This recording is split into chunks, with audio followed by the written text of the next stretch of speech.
real beginning of artistic development after Indus Valley civilization. Clear? The real beginning of artistic development, architectural development, sculpture development, and even literature. Clear? Started from the Mauryan phase. Clear? It was the first empire established in India. Before that, everything was going in a flux. Clear? So no royal patronage could be given to cultural activities. So real growth and development in cultural activity started with establishment of Mauryan Empire. Clear? And Mauryan rulers contributed significantly towards cultural growth and development. Clear? Now, first of all, what were the elements of culture in Mauryan Empire or elements of Mauryan culture? Clear? See, Mauryans were the rulers who patronized heterodox religions in India. Chandragupta Maurya supported Jainism, Bindusar supported Ajivikas, Ashok supported Buddhism, and even weak rulers either supported Ajivikas or Buddhism in India. Clear? In course of time, clear, Mauryan rulers, clear, began to construct Buddhist viharas or the resting places of for Buddhist monks. Clear? These places of Buddhist monks came to be known as monasteries. Clear? So large number of monasteries began to be constructed from the Mauryan period, and in post-Mauryan period, these monasteries or viharas became highly prominent, popular in nature, and these viharas began to be constructed at places like Ajanta, Ellora, Karle, Nasik, Bagh, Badami, and even Kanheri caves. Clear? So from here, clear, architecture and art forms began to take place in real form, starting with Mauryan emperors. Clear? So starting with art. Clear? So coming to art, architecture, right? Cultural developments. Cultural developments. We'll discuss elaborately. Cultural developments in ancient India. In ancient India. Clear? Right. Clear first. Clear? Right. Heading as. No, and just understand. Clear? Elements of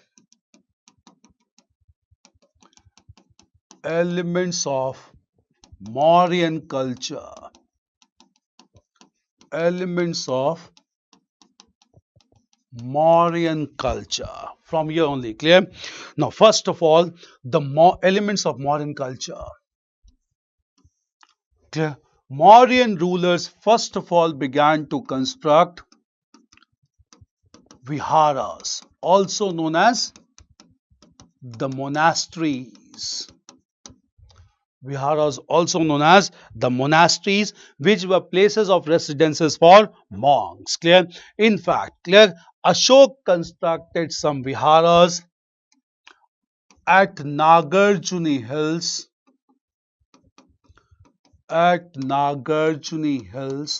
known as the Barabar caves, for the Ajivika monks. Clear? So this marked the beginning of vihara constructions from the Mauryan phase. Clear? After Mauryan phase, by the end of Mauryan phase only, clear, large number of viharas began to be constructed, and these viharas began to be constructed at places like Ajanta, Ellora, Bagh, Nasik, Kanheri,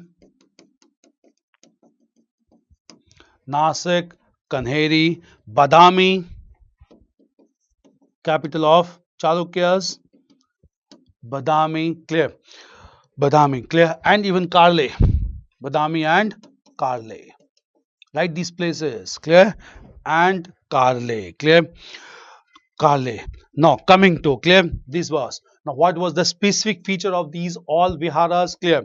These viharas had large number of cells, smaller rooms. Clear. So these viharas had large number of cells, and all these cells has stone beds. That is, beds made with stone plinth. Clear. So all these had stone beds, a raised portion of which would serve as pillow. Clear. So all these viharas had smaller chambers or cells.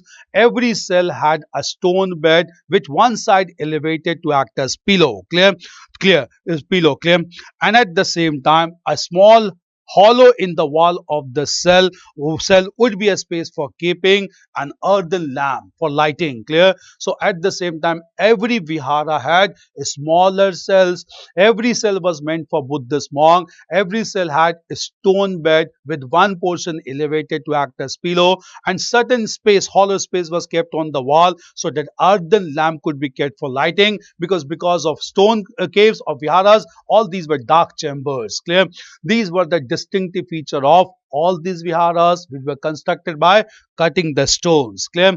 From Mauryan period only, another concept started, that is the concept of Chaityas, clear, or the places of worship. Clear?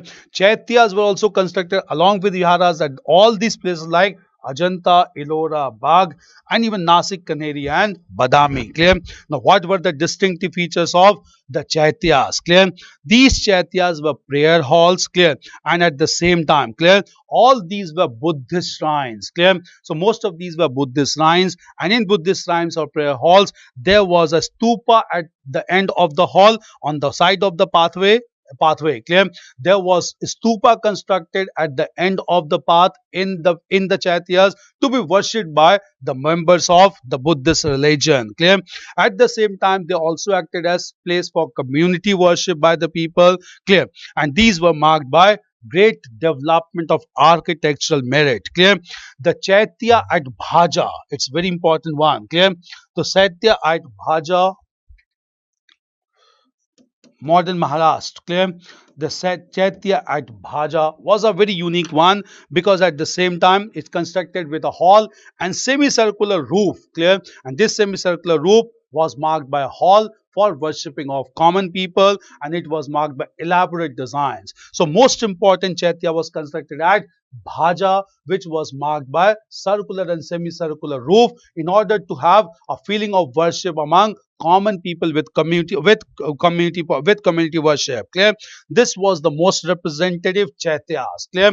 Then at the same time, Mauryan period is also marked by the pillars and the capitals. Clear? So Mauryans constructed large number of pillars or capitals, especially Ashok constructed large number of pillars at this time. Clear? So one is viharas, monasteries, then we have chaityas, and then we have pillars. We'll come to the pillars constructed by Ashok. Clear? So coming to the pillars. Clear? Pillars are also known as stambh. Pillars are also known as stump. Clear? And capitals are surmounting structure over the stump. Clear? Now the object of construction of pillar was to carry inscriptions containing the edicts of Ashok. Clear? So Ashok constructed large number of pillars basically to have his inscriptions, which could be read by the people to understand his message and to promote the principle of Dhamma. Dhamma was basically a social code of conduct to unify heterogeneous sections of population under one political identity. Clear? The pillars of modern times were rock cut pillars. They were carved out from single stone, and the most distinctive feature was all these pillars were monolithic in nature. All these pillars were monolithic in nature. Clear? And on top of these pillars, animal images or sculptures were carved out, and these animals included lion, bull, and elephant. Largely. Clear? So capitals was marked by lion, bull, and elephant. Clear? Largely. Clear? Lion, bull, and elephant. At the base of these capitals there would be inverted lotus, and this inverted lotus was also known as inverted bell. Clear? So at the same time, what were these major pillars? Clear? We have one pillar at Sarnath near Banaras in Uttar Pradesh, constructed by Ashok. Another is Laurya Nandangarh. Laurya Nandangarh in Bihar. Clear? Then we have Vaishali, again in Bihar, the pillar. Then we have Rampurva, Champaran in Bihar. Rampurva, Champaran in Bihar. Clear? And then we have elephant at Sankisa. Clear? So at Sankisa or Sansika, Farrukhabad in UP. Clear? All these are pillars which are constructed at by Ashok at different places. Clear? These pillars are considered to be very important one. Clear? So these are pillars. Sarnath pillar is the most important one because four lions are sitting back to back, and this pillar or this image of four lions has been adopted as a state emblem by Government of India, which even contains the line Satyamev Jayate taken from Mundak Upanishad. Clear?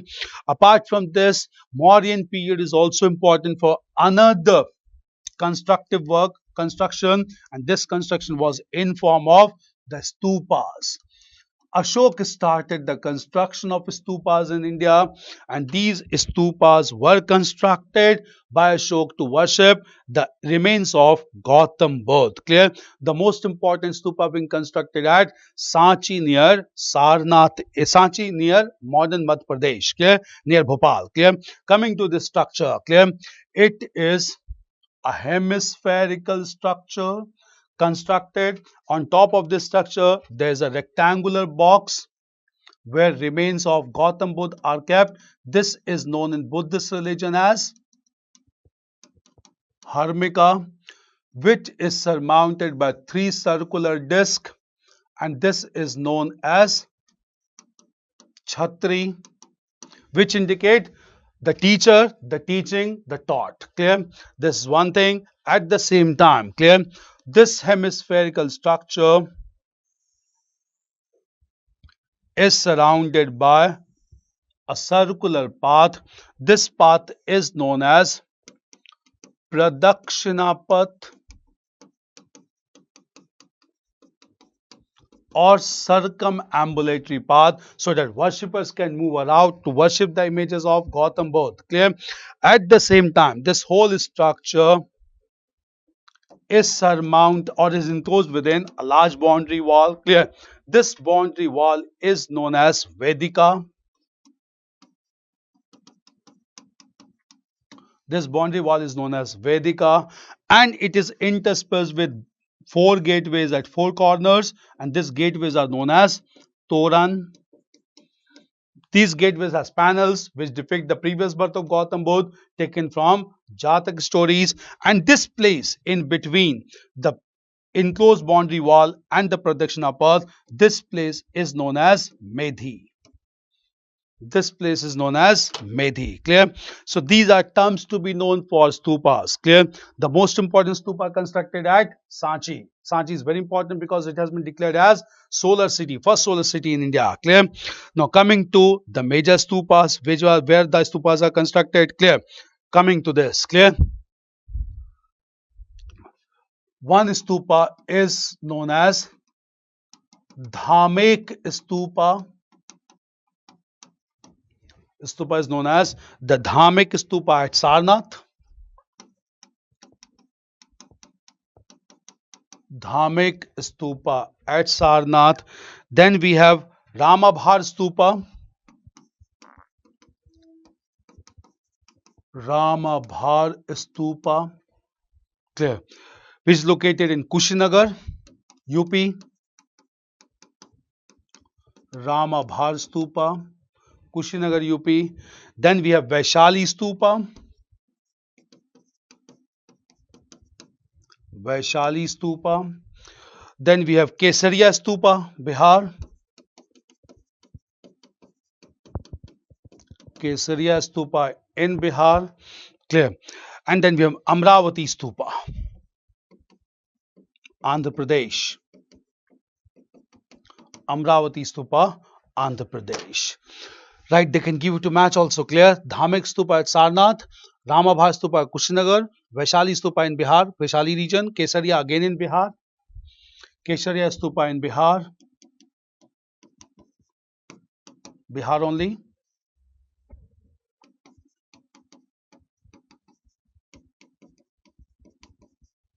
Amravati, Andhra Pradesh.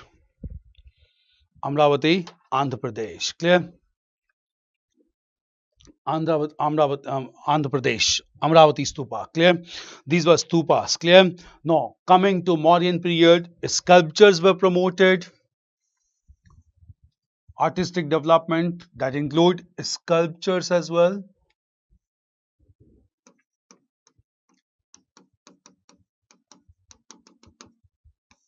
sculptures, clear?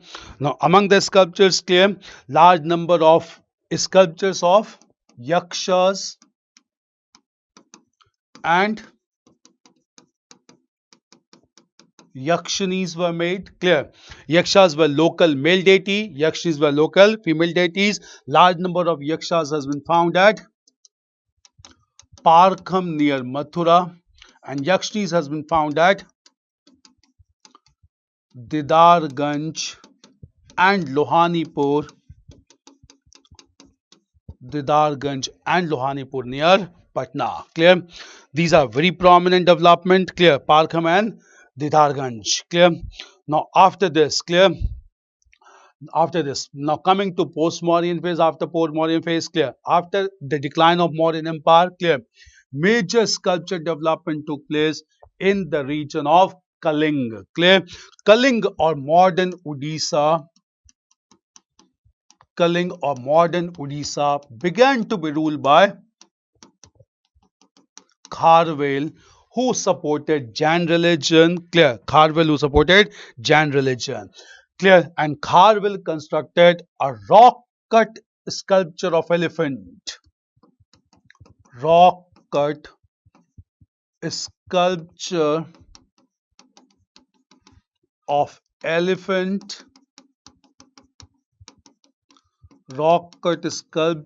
of elephant, at Dholi near Bhubaneswar. Rock cut sculpture of elephant at Dholi, clear? At Dholi, clear? At Dholi. At the same time, clear? Dholi, clear? Kharwel also constructed Udaygiri and Khandgiri caves. Udaygiri and Khandgiri caves, clear? And Khandgiri caves, clear? Khandgiri caves, clear? Right, clear? The caves were also known as Hathi Gumfa caves. It's basically Gufa. Hathi because its rock cut statue or sculpture of elephant was placed in front of these caves, known as Hathi Gumfa caves. Clear? Hathi Gumfa caves, clear? All these were development that took place, clear? Mauryan and overlapping post-Mauryan phase, clear? Now coming to the post-Mauryan phase, exactly continuity, what exactly took place? We had discussed that in post-Mauryan phase there were Shungas, Kanwas and Satvahans, clear? So first of all, coming to the development of artistic development in post-Mauryan phase, clear? The most important development was in post-Mauryan phase, two major schools of art known as the Mathura School of Art and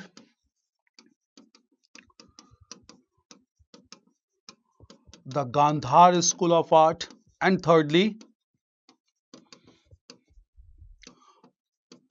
Amravati School of Art, clear? So Mathura School of Art, Amravati School of Art and Gandhar School of Art, clear? Now coming to Mathura School of Art, clear? Mathura School of Art, clear, was a indigenous school of art promoted in the region of Mathura, which was also the second capital of Kanishk in India, clear? And at the same time, clear, during this period only, Mathura School of Art was promoted as Indian School of Art, in which image or sculpture of Gautam Buddha was made in pure Indian style with shaven head and at the same time with saffron cloth, which were important requirements to enter Buddhist Sangh, clear? And at the same time, clear, Gandhar School of Art was a hybrid school of art which was promoted by Indian sculptors and Greek sculptors under Hellenistic features, clear? These developments took place largely, clear, Mathura and Gandhar School of Art. Satvahans promoted the Amravati School of Art, whereby basically the sculptures of Gautam Buddha were made in white marble. Clear? And in this, not only the head, even face was shaven of Gautam Buddha, which was largely inspired by Jatak stories. Clear? Now, at the same time, clear, all these developments were taking place. Clear? And this became a very important development during this phase only. At Mathura, we have found a headless statue of Kanishk, headless stone statue of Ganesh, which indicate use of long coat and even use of swords, clear, which indicate that cloth making and metallurgical science was developed during the period of Kanishk, clear. These developments continued during post-Mauryan phase, clear. Apart from post-Mauryan phase, what were major art and culture development during Gupta period, clear. Now, as we had discussed, Gupta period is known as the golden period of ancient India, and Gupta period promoted several developments in artistic form. Okay? First of all, Gupta period is remembered for fresco paintings at Ajanta, fresco paintings at Ajanta, clear. Paintings at Ajanta. We had discussed about this painting. The layer was applied, and after this layer was applied, at the same time, colors were applied in semi-wet condition in order to seep the color and to make it permanent in nature. This was Gupta period, clear. At the sculpture, if you look into that, clear. The most important sculpture promoted by Gupta period was the sculpture of Sadashiv or Trimurti in the Elephanta cave, in the Elephanta cave. Clear? This indicates lordship with three facial depiction as preserver, creator and destroyer of universe, which was found at this time in Elephanta cave. Then at Elephanta cave we have the sculpture of Ardhanareshwar,